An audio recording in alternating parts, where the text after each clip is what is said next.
Hey, hola, ¿qué tal con todos y todas? Muy buenas tardes, bienvenidos y bienvenidas a un programa más de Frecuencia Subversa, porque nuestra palabra es nuestra arma. Estamos aquí ya transmitiendo en vivo y en directo este jueves 20 de febrero del 2025, aquí por los micrófonos, por la señal de Cultura FM. También ya estamos en nuestra señal de Facebook Live y en unas horas también vamos a estar con el video de este programa en nuestro canal de YouTube, que está como Frecuencia Subversa. Y bueno, estamos hoy en un programa con un invitado muy especial, que a quien invitamos en octubre o no, septiembre del 2019. O sea, hablamos de ya casi 6 años, ¿no? Wow. Entonces, esa fue como que una primera parte, un abreboca de lo que se vendría ya más adelante sobre una investigación que estaba haciendo. Estamos en esta tarde con nuestro invitado Freddy Ayala Plazarte, quien es docente de la Universidad Central de la Facultad de Comunicación Social de la FACSO. Es también musicólogo y escritor y poeta. Así que nada, le damos la bienvenida a Freddy, y sin antes agradecer a todas y todos quienes nos están sintonizando en este momento. También a Celine, que está detrás de los controles en esta tarde, que siempre nos da su apoyo para que el programa salga en vivo. Y también a la gente de Radio La Conquista del Pan, que nos retransmitirá los días lunes a las 21 horas de Argentina y 19 horas de Ecuador. Así que ahora sí, Freddy, ¿qué más? ¿Cómo estás? Bacano tenerte otra vez después de tanto tiempo aquí en el programa. Gracias, David. Contento de volver y no podía dimensionar que ya son 6 años que Claro. estuvimos hablando por acá, así que gracias por esa nueva oportunidad y encantado de poder hablar y contribuir sobre la música.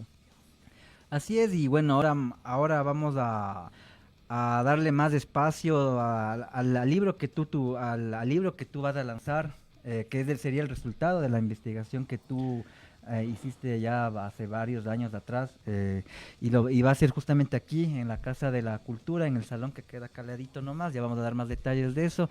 Y bueno, a ver si en esta primera instancia nos cuentas, a quienes tal vez no escucharon este programa, a quienes tal vez recién se están conectando con el trabajo que tú estás haciendo. Nos dices brevemente de qué se trató, que es sobre el metal extremo, ¿no es cierto?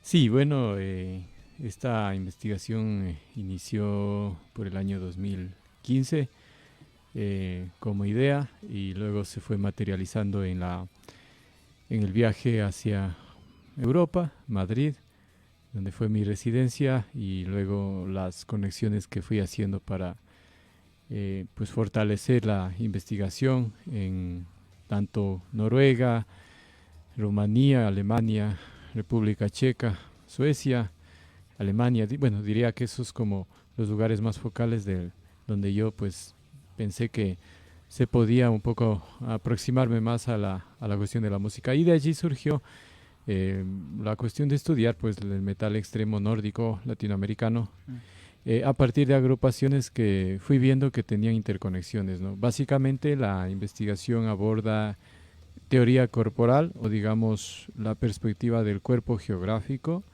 que está representado, comandado en el black metal como uno de sus Mm. puntos de partida en el estudio del metal extremo, y luego sus prolongaciones o amplificaciones, o su forma de globalización o de relocalización que tienen en sus localidades. Pues digamos que en América Latina se siguieron algunos de estos patrones visuales con ciertas atmósferas ocultistas y luego hacia geográficas y paisajísticas, ¿no? O sea, mi interés era estudiar la relación que tenía el cuerpo con la geografía, y esto pues tiene como muchos revestimientos culturales, sociales, históricos, románticos, indigenistas acá. Ujú. Y creo que fui tratando de encontrar ciertos diamantes. Estudié, como casos de estudios he tenido a Bathory, a Gorgoroth, a Immortal, de América Latina, Inquisition, a Mm. Sepultura, a Jana Raimi, y Ecuador en Grimorium Verum, en Vomitorium y en Curare, ¿no? O sea, es casi Ujú. como todo un viaje desde el black metal hacia el folk metal para entender el cuerpo geográfico. Incluso tú tuviste ya la oportunidad de sacar como un esbozo, ¿no es cierto? Sí, Un libro. saqué hace unos casi 3 años, me parece que saqué una primera versión que se llamaba Una estridencia en el abismo de la luz, conexiones entre el arte occidental y el metal extremo. Ese libro pues tenía algunas, digamos, abordajes que estaban vinculados en algún momento a mi tesis doctoral, pero luego se desvincularon. Y pues yo recogí ese material y lo volví a trabajar, lo edité hasta que lo convertí en un libro. Y digamos que ahí en síntesis abordo la estética del metal extremo, ¿no? O sea, digamos, cómo se van haciendo esquemas de los logotipos, cómo se va como haciendo un esquema para identificar el thrash metal. Entonces, como que Ujú. cada subestilo musical del metal va generando su propia forma de representatividad. Entonces el libro surgió un poco para panear en esa idea del metal y el arte, ¿no? Y bueno, ya tiempo después, fue hace un año, hace 2 años que te terminaste la tesis, la doctoral. Sí, ¿Cómo fue eso? bueno, me cogió un poco difícil porque yo cuando volví a Ecuador tenía que restituirme y volver a trabajar en la universidad y tenía Ujú. que seguir haciendo la tesis. Y ya estaba en quinto año, así que Ya. esta investigación no la podía hacer en menos tiempo, incluso llegó al tope de 5 años y cayó la pandemia y entonces eso hizo que se vuelva un poco más complejo movilizarse y también como ir hacia Ujú. conciertos, contactar con más músicos. Por lo tanto, yo tuve que un poco la investigación hacer con todo el material que logré recopilar en esos 4 años anteriores. Fue un poco difícil también, un poco de complejidad en cuanto a los jurados de mi tribunal, que fueron casi que españoles, los secundarios eran argentinos, pero más eran españoles. Y siento que fue un desafío posicionar o insertar este tema en la Academia Española, Ujú. porque la Academia Española suele ser mucho más clásica, más formalista, más docta, y ellos abordan estudios amplios de música seria, ¿no? De la música formalista. Ujú. Cuando yo fui al repositorio de la Universidad Autónoma de Madrid de las tesis de música en el departamento donde yo hice el doctorado, casi que el 95% eran de música clásica las tesis. Entonces era como raro encontrar algo de música urbana. Encontré una monografía. No. Entonces también fue pionero insertar este estudio allí, pero también fue difícil, bastante exigente para poderlo insertar. Y lo que nunca te he preguntado es cómo es que te surgió la idea de hacer este trabajo. ¿Cómo es que dices voy a hacer un trabajo sobre el metal Sí. extremo? Bueno, primero porque yo militaba más, digamos, más como un headbanger Ujú. típico de los 80 90 militaba con mi ropa y como suele ser la forma de identificarte, ¿no? Pero luego, cuando yo ya no estaba muy metido en la cuestión como corporal de verme como metalero, creo que los sonidos siguieron presentes, ¿no? O sea, digamos que el sonido o la música puede seguir presente a pesar de que tú no te envistas o no te veas así. Y surgió porque siento que acá no se da un tratamiento a la música urbana o digamos a las músicas que no son masivas, no se da la misma consideración, no está entendido en una dimensión cultural, una dimensión social, en sus aportes a la transformación de las identidades o cómo también nosotros a través de la música hemos ido generando formas de socialización, porque si tú no tienes otras formas de socialización, pues la música aquí se convirtió en una forma de socialización, más allá Ujú. del aspecto de resistencia y todo eso que lo sabemos. Pero Mm. surgió por allí, quería aportar, y por No. otra parte también por mi biografía, ¿no? Digamos que aquí interviene un aspecto biográfico, o sea, yo como nací en el campo, entonces mi atmósfera es el campo, el viento, y dije, claro, el black metal es el campo. Y de Ujú. hecho considero que el black metal es campesino, ¿no? Y justamente, o sea, tú en tu trabajo, en la mayor parte, abordas bandas así como Manowar, así. Venom también me parece un poco, pero más te centras y te enfocas en el black metal, ¿no? Sí, digamos que por esta cuestión, digamos, del nexo que tiene con el paisaje, ¿no? Con la geografía, con la naturaleza, y porque ellos lo que hacen es reactivar el nacionalismo pagano, que era un proyecto ya intelectual y político en el siglo XIX. Entonces yo diría que es como que ellos actualizan su sistema cultural a través de la música y la estética que imponen, pero eso no es entendido justamente. Entonces de allí mi Ya. interés de estudiar El black metal no tanto, yo no pensaba tanto porque es del género más extremo o que expresa más violencia sonora. Yo no lo vi por allí, yo lo vi más bien desde su nexo, justamente esa coherencia con su historia cultural de sus regiones. Sí, y bueno, nos faltaría tiempo para hablar, pero así brevemente, ¿cómo fue ya el acercamiento? ¿Cómo es que tú decides ya ir directamente? Dices, no, me voy directamente a... No, te fuiste a Noruega, ¿no es cierto? Sí, Ahí donde, justo fue... donde fueron los orígenes. Sí, fui a la ciudad de Meijen. Bueno, esto surgió porque allá en Algelvet, a la extienda de Eurónimos, fue porque hasta un año que yo estaba allá no tenía claro, o sea, es que era, tú decías, voy a estudiar el heavy metal. Y el heavy metal tiene como 15 o 16 evoluciones de subestilos. O sea, digamos que la matriz digamos, la matriz es del heavy metal. Y antes del heavy metal está el proto metal. Yeah. Y antes del proto metal está el rockismo. Y antes del rockismo está el hard rock. Y después del heavy metal estaba el thrash metal y el speed metal y el death metal y etcétera, y el black metal y etcétera, etcétera. Entonces hizo tan complejo para mí en un año querer abarcarlo todo eso. Y creo que ya cuando estaba un poco más situado, había tenido más lecturas, más contacto incluso con la música de allá, con eventos culturales, surgió un poco esa perspectiva de lo biográfico que te decía del paisaje y eso, ¿no? Entonces dije, claro, me tengo que ir a Noruega y si voy allá y encuentro resultados, hago sobre esto. Y si no, no sabía para dónde ir.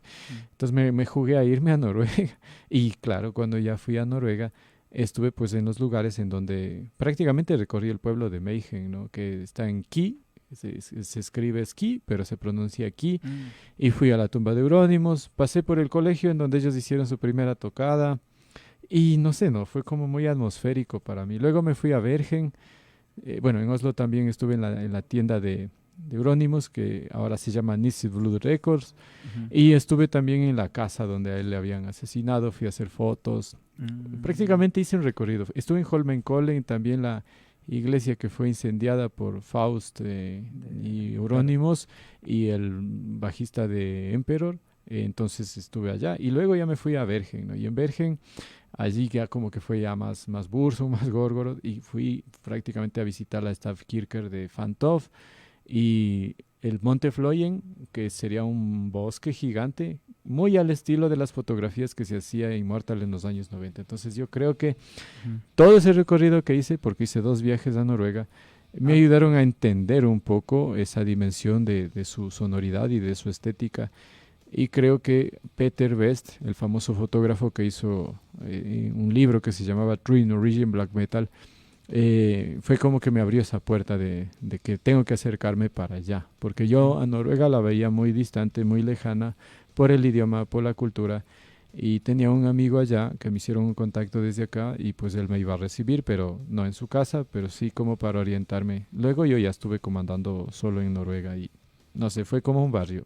Yeah. Luego sentí que era como un barrio. Y bueno, tú fuiste primero entonces a Noruega, ¿no es cierto? Sí. A los países, no, solo en Noruega. Sí, Noruega, y fue un viaje en Dinamarca, Suecia y Noruega. Donde fue la explosión de todo esto del género extremo. Y después de eso, si mal no recuerdo, es que tú decides también venir acá, ¿no? A Ecuador sobre todo. Sí, bueno, digamos que para, digamos, situar los casos de estudios me fui a Noruega, pero también hice un trabajo extra que no está publicado ahora en la tesis, que a lo mejor es un proyecto futuro. Hice un trabajo de campo significativo sobre los festivales Wacken Hoppenheim y el Brutal Assault, el uno en Alemania y el otro en República Checa. Entonces hice muchas anotaciones de campo, muchas fotografías, y es un trabajo que algún momento tengo que volver a reversionarlo, ¿no? A profundizarlo. Y claro, volví acá a Ecuador y digamos que el aporte de mi tesis tenía que ser desde América Latina o desde Ecuador. ¿Y eso lo planteaste desde el primero? Y eso lo planteé cuando ya volví acá, porque sucede que, claro, yo decía ya, en Ecuador puedo tener esto, en Ecuador puedo encontrar esto, pero yo no me podía saltar de América Latina. Es decir, tú no puedes hablar del metal ecuatoriano si no hablas del metal latinoamericano. tú no puedes abordar una banda ecuatoriana si no ves un precedente de otra agrupación que haya hecho, porque si no nosotros vamos a creer que somos los primeros. Y para mí era necesario ir haciendo una revisión de cómo se dio ese proceso, al menos de la música. Yo, por ejemplo, en América Latina estuve ya interconectando con toda la propuesta musical de Sarcófago, de Parabellum, de Reencarnación, de Pentagram, de, no sé, de Hermética. Es decir, había que volver a ver un poco de Sepultura, es decir, cómo se fue construyendo esa idea de metal extremo en América Latina para luego ir hacia Ecuador. Entonces, por ahí es que la investigación se me hizo como mucho más grande. Y aquí tuviste contacto con una banda como lo es Grimorium Verum, ¿no es cierto? ¿Cómo, Sí. y ahí cómo fue tal vez ese ejercicio de, no sé si es comparativo o de relacionamiento entre lo que encontraste en Noruega con lo que encontraste, como tú dices, en Latinoamérica, pero sobre todo aquí en Ecuador? ¿Cómo fue para ti eso? Digamos que dialogan en el paganismo, dialogan, o sea, su sistema cultural es diferente. La cosmología nórdica es diferente a la cosmología andina, pero todas hablan de origen, todas hablan de muerte, pero en la estética, digamos que la cosmología nórdica hace más énfasis en la muerte, en lo mortuorio, en las cacerías salvajes, y pues allí surge Bathory, ¿no? Y Bathory es la agrupación pionera en mirar su mitología y en revestir de vikingo a su cuerpo para representarse. Y lo hace a través del ritmo sonoro y con influencias de Richard Wagner, del romanticismo alemán. Entonces crea una atmósfera poderosa, ¿no? Filosóficamente Nietzsche. Y en América Latina, cuando entré en contacto con Grimorium Verum, fue diferente, ¿no? Porque nosotros, en cambio, estamos basando nuestra perspectiva musical, como en el caso de Grimorium Verum, desde un aspecto colonial, de reivindicación frente a la colonia, o de volver a mirar nuestro pasado, digamos, ausente o presente, desde la nostalgia musical, o desde lo guerrero, heroico y ancestral, que digamos lo guerrero heroico es muy parecido a lo demoníaco, porque es, digamos, ir hacia esa brutalidad que puede existir, o esa fuerza ancestral que puede existir no solo en la música, sino también en los instrumentos, y en las voces, en los gruñidos, y en las letras de las canciones, y en las leyendas. Y entonces yo pues encontré a Grimorium Verum una propuesta bastante interesante para pensar en el black metal ecuatoriano por sus nexos, digamos, con la música tradicional como el yarabí y sus reminiscencias hacia la leyenda de la caja ronca, que nos conecta directamente con los ancestros, con la muerte y también con esas procesiones que impuso la colonia a través de ciertos relatos en los cuales se hacía tener miedo a los indígenas en la noche en los pueblos, y cómo se fueron reambientando esas como relatos y cuentos populares. Entonces Grimorium Verum lo que hace es juntarse a ese sistema cultural. Tú puedes ver en una agrupación como Ulver en Bergtad, en su álbum Bergtad, ellos cantan sobre justamente criaturas mitológicas de los bosques. Y lo que hace también el black metal acá con Grimorium Verum es también reinventar leyendas de la colonialidad. Ahora, habría que precisar, en Noruega estas leyendas surgieron en el siglo XVIII masivamente, no son medievales, en donde incluso surgió esa folclorización de la Caperucita Roja, que en realidad era una niña que se iba al bosque y se perdía y aparecía un lobo, y Ulver significa lobo. Entonces, claro, ellos se juntan a un sistema cultural literario romántico y nosotros, en cambio, desde lo colonial. Entonces ahí tú puedes encontrar como esas formas interesantes en que la música se va interconectando con historia y con cultura, ¿no? Y que de alguna manera tú lo que has hecho en tus trabajos es justamente develar eso, ¿no? No sé si una relación o una conexión se podría decir entre lo que hacen allá y lo que hacen acá. Sí, yo creo que a veces hay gente que no lo enfoca o no lo entiende, o tal vez si no ha leído el trabajo va a decir cualquier cosa, ¿no? Pero yo leía un comentario que un día decían que es imposible que compares lo de acá con lo de allá.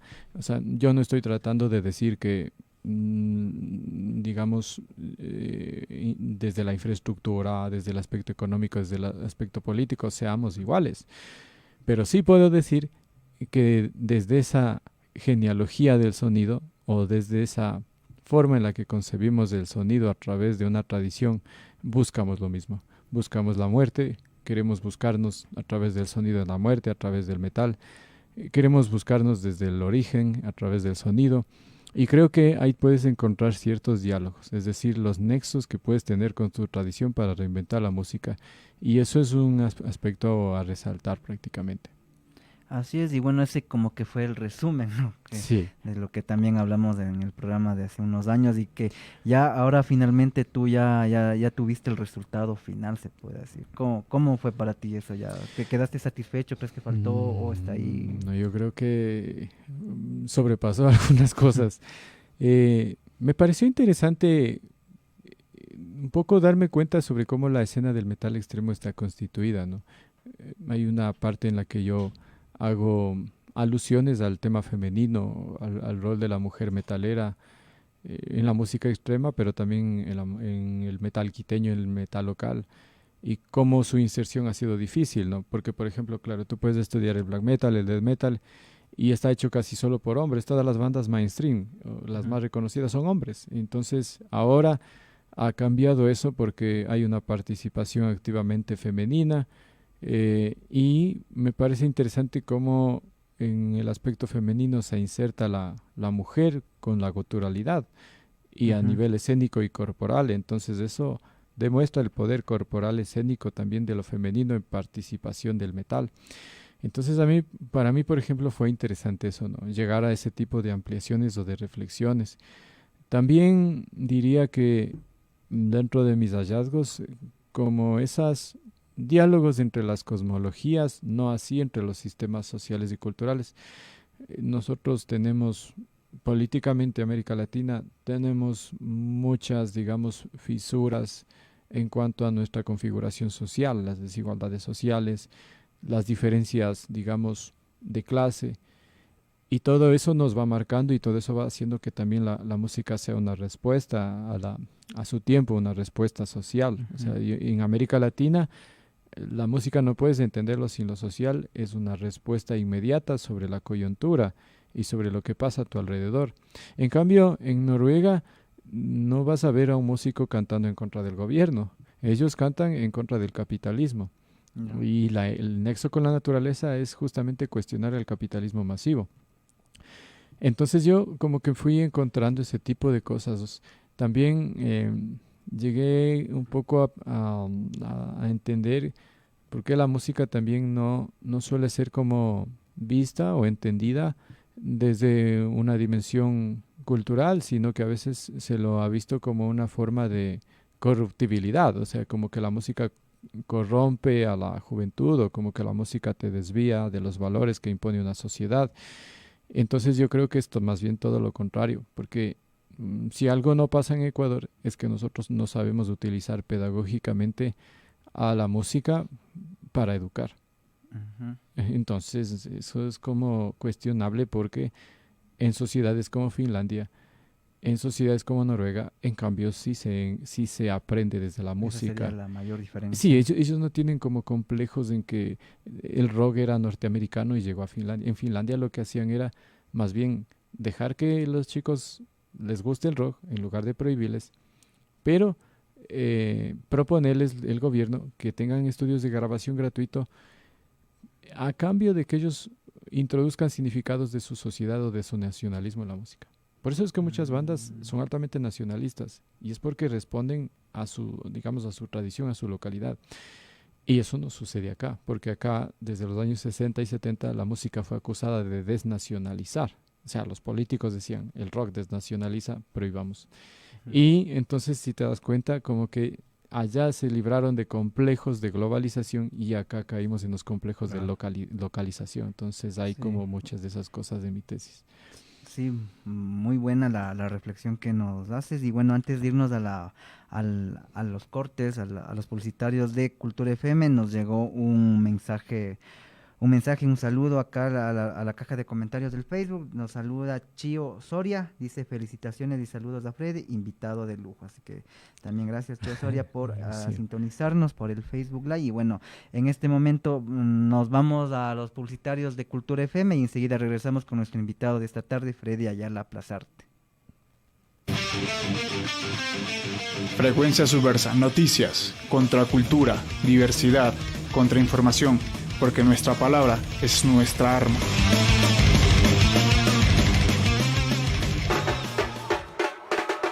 En el Ecuador hay más de 4.000 desaparecidos. Ellos me negaron la verdad.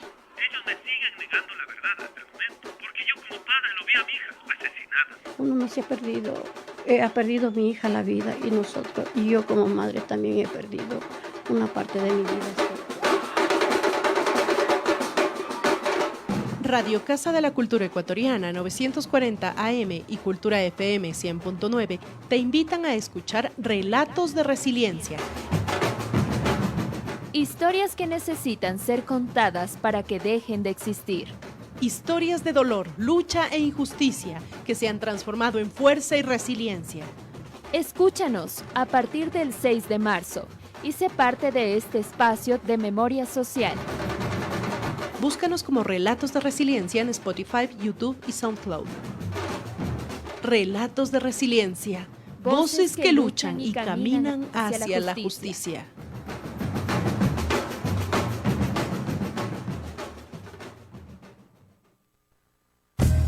Una voz crítica.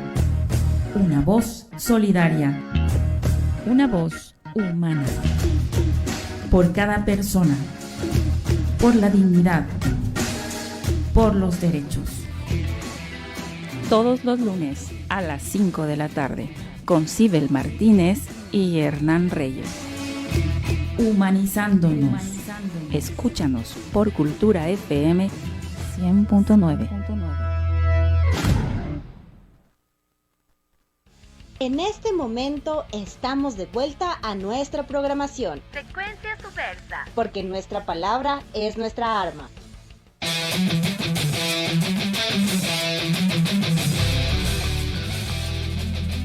Y volvemos aquí en Frecuencia Subversa porque nuestra palabra es nuestra arma. Estamos aquí transmitiendo por la señal de Cultura FM en los 100.9. Agradecemos a todos y todas quienes están en nuestra sintonía por el Facebook Live o por la señal de radio.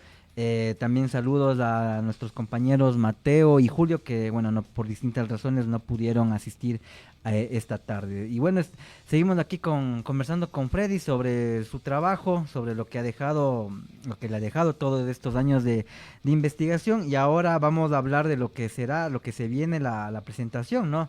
Del libro, lo que fue tu tesis. Ya en la pausa nos estamos comentando un poco. El libro que lleva como título Hijos bastardos de la modernidad, metal extremo nórdico y latinoamericano. Y bueno, preguntarte primero, ¿por qué escogiste ese nombre para tu obra? Tenía otro nombre.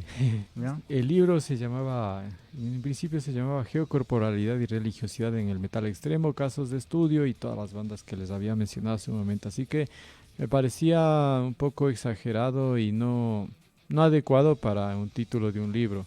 Ese título, o bueno, está como subtítulo ya ahora dentro del libro. Ya. Pero yo me puse a pensar en que el libro debería llevar otro nombre, ¿no? Y estuve como un buen tiempo dándole vueltas hasta definir como Hijos bastardos de la modernidad. Bueno, se dice que el romanticismo es el hijo rebelde de la modernidad. Así dice Michel Lowy en su estudio sobre el romanticismo y el nacionalismo. Y esa tesis es interesante porque el romanticismo surgió para contraponerse a la ilustración. Y lo que hace el black metal, casi 100 años después, es justamente volver sobre esos principios románticos y oponerse al capitalismo. Entonces ellos serían como esos hijos herederos del espíritu romántico, del Volk, del Volkgeist, del Volkitsch, que era en alemán significa la unión del pueblo, unifiquemos al pueblo, y que de allí viene su tradición pagana, o el pangermanismo que suelen llamar. Y entonces, claro, el metal es como acero, el metal es como el rechazado, el negado, y el black metal, en su particularidad, es como el rebelde, el ángel caído de la música popular urbana. Uh-huh. Y entonces, claro, es el hijo y es bastardo, por supuesto, porque es blasfemo, porque, bueno, toda su estética está como en contra de la normatividad, del disciplinamiento del cuerpo, y pues allí surgió, ¿no? Y porque yo diría que es una de las expresiones musicales más interesantes de la evolución de la música popular urbana. Entonces por allí viene esa idea de la modernidad y porque ellos serían los hijos bastardos que se burlan o hacen parodia de la modernidad. Y también, bueno, muchos que nos escuchan tal vez no pueden verlo, pero hay una pintura también, o un cuadro que ha escogido para sí, es como que se hizo un collage. La portada del libro sigue la lógica, o si tú pues, conocerás, seguramente que sí. Sigue, digamos, la estética visual de Emperor, ¿no? Emperor en su álbum Antes to the Walking at Dusk, o tú puedes ver en, ¿cómo se llama esta agrupación que fue pionera del Doom sueca, que ahora se me va el nombre, la que usa siempre la calavera como logotipo? Esta agrupación de Suecia que fue pionera del Doom, ellos utilizaban como portadas musicales donde a veces aparecen como ángeles, y entonces Candlemas, ¿no? Ahí está Candlemas, justamente Candlemas. Entonces ellos tienen paisajes con ángeles, entonces es una cuestión como épica, ¿no? Y cuando Emperor ha utilizado esta portada de Antes to the Walking at Dusk, que es como como ya utilizó un símbolo cuando hizo también uno de sus primeros demos, este emperador de la muerte que va sobre un caballo. Cuando yo investigué, y como yo también doy clases de arte, pues me llegué a situar con Doré, ¿no? Gustave Doré, y descubrí que Gustave Doré tenía muchas versiones del Paradise Lost y ha sido utilizado por muchas bandas de metal extremo, ¿no? Entonces, claro, hemos tomado como esa portada como para fusionarla con unos monjes que están abajo y esos ángeles que surgen del cielo para ver a esos monjes, ¿no? O sea, los bastardos serían esos terrenales frente a los celestiales. Y pues por allí surgió la portada de hacerlo con una atmósfera más épica, ¿no? Sí, y bueno, o sea, pero creo que se dio un poco no sé si rápido, pero o inmediato, ¿no? De lo que se materializa el libro. Y nos decías que de tu tesis final que te la aprobaron en la universidad para el doctorado, hubo también unos cambios de edición, ¿no? Sí, bueno, por una parte eso, por otra parte la universidad me había dado un permiso, si yo quería publicar el libro me había dado un permiso, y si no publicaba la tesis en ese tiempo, pues los derechos de la tesis nuevamente son de la universidad. Pero digamos que yo en este proyecto de la publicación vengo como hace 2 años, porque ya venía trabajando el documento a transformarlo en libro.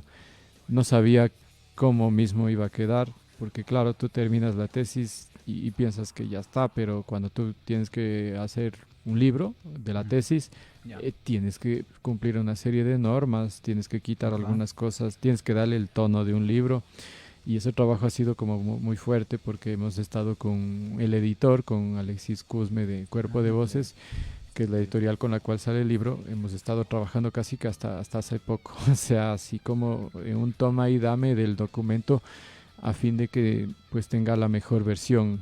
Y yo no sé si ya le llegué a decir como Borges, ¿no? Borges decía que él publicaba para no seguir corrigiendo, porque si no terminarías. Pero claro, el libro está como editado, se han suprimido 100 páginas de la tesis original y se han ido adecuando algunas cosas, ¿no? Así que la versión de ahora es como convertirla en libro. ¿Y la idea siempre fue lanzar un libro o solo querías ya la tesis y ya? No, la verdad que yo no pensaba que iba a llegar a ser un libro.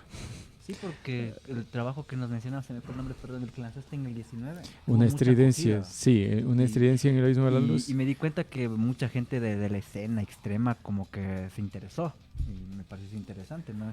Y de alguna manera tu nombre ahí comenzó a sonar así.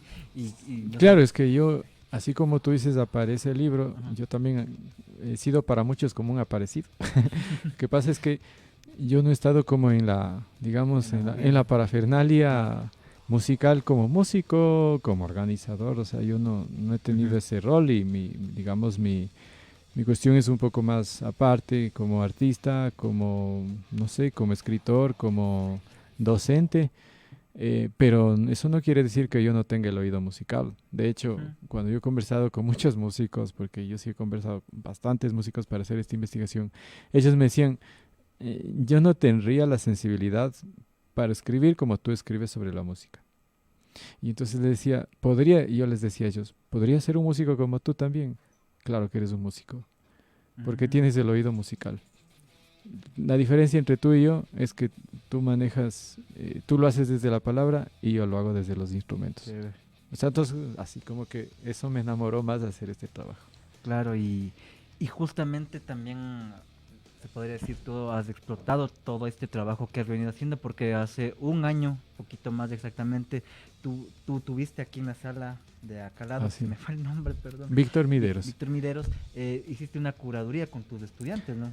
Y yo tuve la oportunidad de asistir, estuvo la gente de Grimorio Verum, Álvaro Arellano estuvo ahí también, o sea, me pareció así fantástico lo que se hizo esa tarde, y bueno, y para ti, ¿cómo ha sido así inmiscuirte tal vez en la escena, pero desde esto, desde lo que tú dices, ¿no? Desde la escritura, desde la investigación?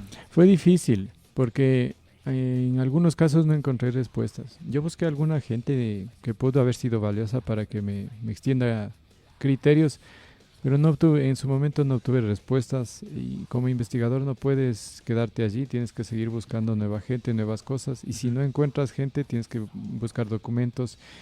Como cuando yo hacía las versiones un poco versionaba el metal ecuatoriano, encontraba unos datos de unas agrupaciones, digamos, de una página con un año, en otra página con otro año, entonces como que sí me generaba un poco de crisis esa falta de certeza y de documentación que tenemos sobre la música acá. No tenemos mucha documentación lingüística o narrativa, tenemos documentación visual, nos hemos concentrado mucho en el aspecto del audiovisual, pero no hemos tenido mucha, digamos, escritura, no hemos textualizado mucho, y eso nos hace falta.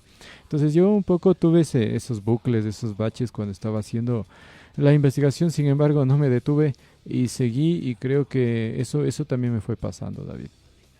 Sí, y ahora, ¿qué se viene en esta presentación? Porque vi también que va a haber presentadores, justamente. Entre uno de ellos, Diego Michel Suárez, que es alguien conocido, ¿no? También especialmente en la radio, en la difusión de la música gótica, especialmente con su programa Ciudad de Sombras.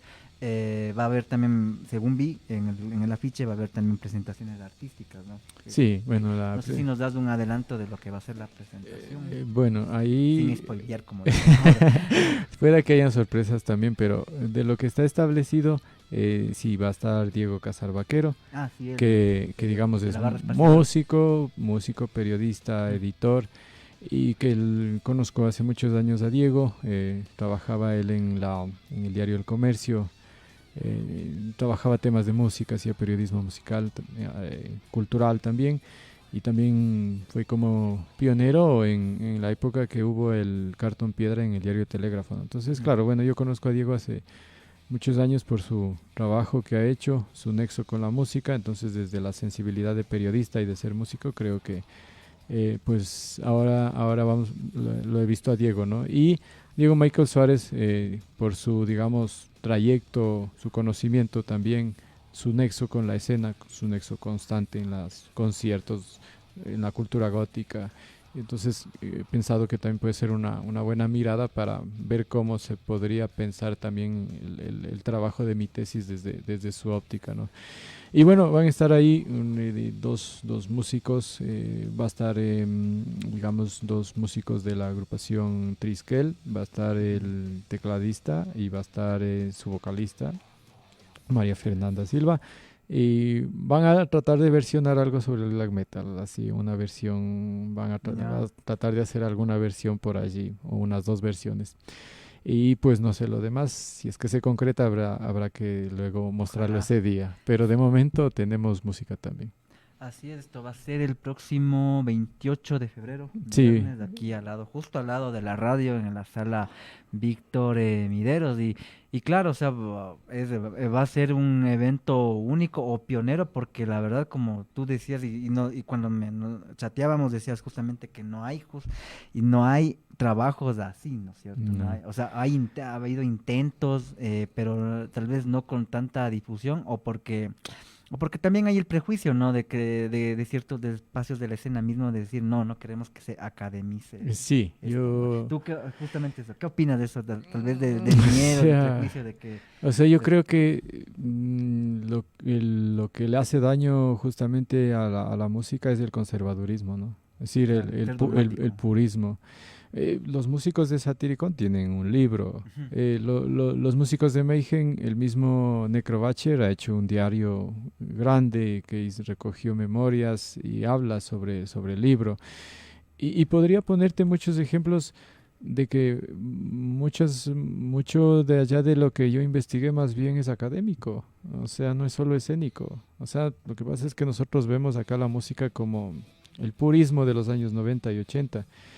Y tenemos un celo de que se estudie porque se cree que eso no se debe ser estudiado porque fue marginal. Y no es tan cierto porque en Noruega muchos estudios que yo traduje del inglés al español son del metal extremo nórdico y que me dieron muchas ideas. O sea, si yo no encontraba esos estudios no tuviese tenido muchas luces. Entonces, más bien, lo que a nosotros nos contribuye el hecho de academizar o de estudiar la música es que podemos visibilizarnos en otros espacios. Porque, por ejemplo, cuando tú digitas en el Google metal ecuatoriano, te sale desperdigado muchas cosas. Y nosotros seguimos diciendo rock ecuatoriano cuando en realidad lo que más les gusta es el metal. Entonces tenemos a veces unos errores incluso de enunciación. Claro. Y por eso es que nosotros no podemos mapearnos en otras latitudes. O sea, no pueden mapearnos. O sea, no pueden encontrarnos. Y la forma en la que nos pueden encontrar a nosotros es teniendo nuestros registros, nuestras narrativas, nuestros textos, porque no basta con que tú digas, tenemos estas bandas. Claro que pueden ser buenas bandas, pero que si nosotros no tenemos eso recogido, archivado, textualizado, narrado, historizado, pues simplemente vamos a seguir siendo anónimos. Y mira, te pongo un ejemplo. Hasta el siglo XV, América Latina no entraba dentro de los mapas del mundo. ¿Ya? Recién en el siglo XV aparecemos en un mapa de un famoso alemán llamado Walse Müller. Aparece una pequeña franja del continente americano. ¿Qué significa eso? Que recién aparecíamos en la historia en ese momento. Claro, nosotros podemos pasarnos milenios diciendo somos esto, tenemos estos orígenes, pero si nosotros no aprovechamos las herramientas tecnológicas, intelectuales, lingüísticas para forjar nuestra memoria, no vamos a poder ser vistos en otras latitudes y mucho menos vamos a ser invitados o nos van a tener en cuenta. Entonces ahí para mí la importancia de que más bien esto tiene que tener un posicionamiento. Y fíjate que gracias a muchos estudios académicos se puede reconocer a ciertas músicas. La etnomusicología, que surgió a inicios de los años 30, reconocía las músicas no occidentales. Y gracias a ello se empezó a propagar y a ver academia e intereses para valorar ese tipo de músicas. Entonces, yo creo que es más bien imprescindible ese esfuerzo intelectual que tú haces. Es como cuando escribes un poema. Es cuando recuerdas a César Dávila Andrade con el Boletín y Elegía de las Mitas. Si César Dávila Andrade no hubiese escrito eso, ¿de qué nos narramos en los años 60? Tenemos que aprender a narrarnos en el futuro desde ese pasado. Entonces, yo no veo como muy digamos, coherente el hecho de que se piense que el metal no se puede estudiar. ¿Por qué no?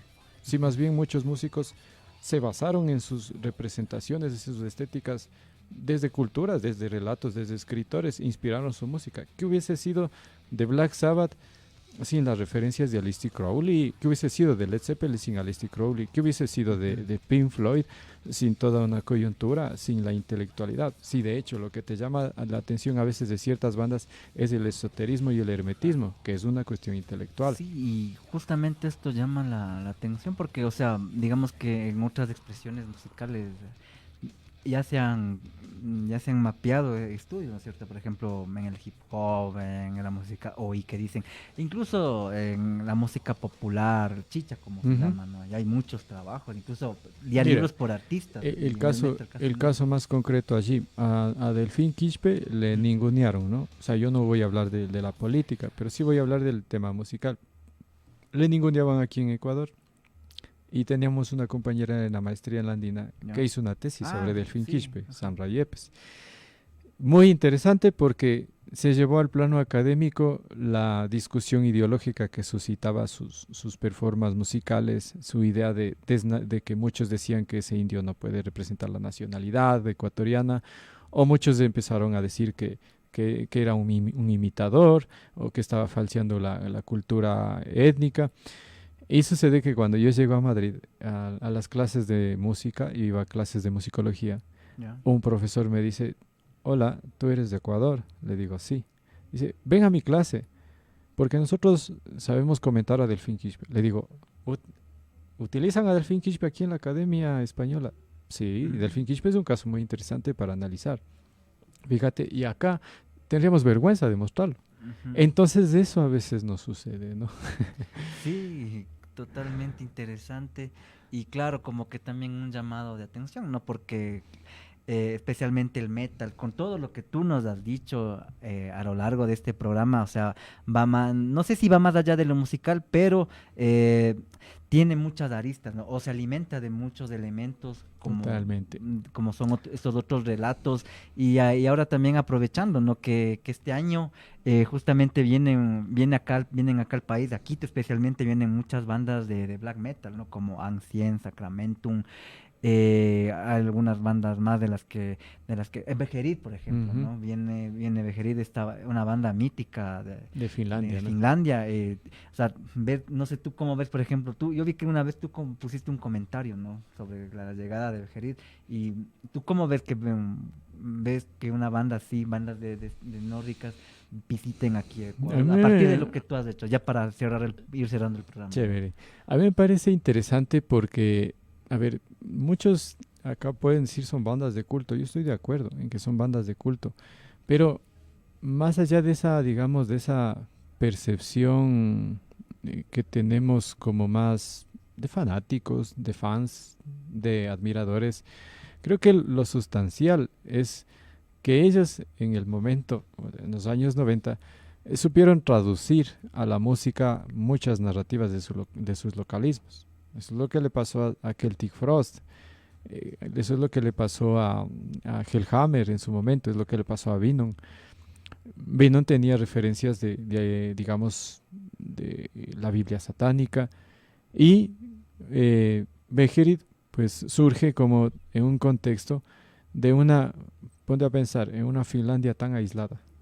O sea, digamos, estos son países descentralizados, o sea, son marginales, y no marginales porque no tienen dinero o buen sistema de vida, marginales geográficamente, donde el frío y la oscuridad y la lluvia puebla gran parte del año. Tienes una herencia romántica, tienes un pasado medievalista, tienes una invasión, una cristianización que fue extrema en las regiones nórdicas, tienes pasado vikingo. Entonces, claro, estos músicos supieron traducir ese pasado marginal y convertirlo en música, porque la demonización es únicamente una imagen para más llamar la atención. En realidad el black metal es pagano ante todo. Claro. Chévere, y bueno, con eso ya nos estamos prácticamente despidiendo. Lamentablemente el tiempo se nos agota así rápido. Y una pregunta antes de que me olvide, porque ya unas dos personas me preguntaron esto. ¿Cómo se puede conseguir el libro? Si nos puede decir también el valor. Sí, claro que sí. El libro va a estar a la venta aquí en la sala Víctor Mideros. ¿Ya? A partir del día de la presentación se puede encontrar. Si no se puede venir o conseguir, pues puede hacerlo a través de la editorial Cuerpo de Voces o de mí como autor directamente. Y va a estar al precio de $30 porque, bueno, el libro son como 500 páginas, ¿no? Y el trabajo y es digamos, una biblia del metal. Sí, creo que muchos tenemos la obligación de adquirir el libro, porque sí es necesario. Bueno, se nos acabó el tiempo hoy, 20 de febrero, aquí en Frecuencia Subversa. Hemos tenido una entrevista muy entretenida, ya se viene el siguiente programa aquí en Cultura FM. Nada, Freddy, agradecerte, chévere, bacano tenerte aquí en los micrófonos de Frecuencia Subversa por segunda vez, y nada, gracias. Gracias, y espero que puedan venir a la presentación. El próximo 28 de febrero en la sala Víctor Mideros desde las 18 horas. Las 18. 18. Entonces, nos despedimos, esto fue Frecuencia Subversa, porque nuestra palabra es nuestra arma. Nos vemos el siguiente jueves. Chao. Gracias. Aquí termina Frecuencia Subversa, porque nuestra palabra es nuestra arma. Nos encontramos la próxima semana en nuestra siguiente emisión. Apóyanos en nuestras redes sociales y canal de YouTube. Hasta pronto. Frecuencia Subversa.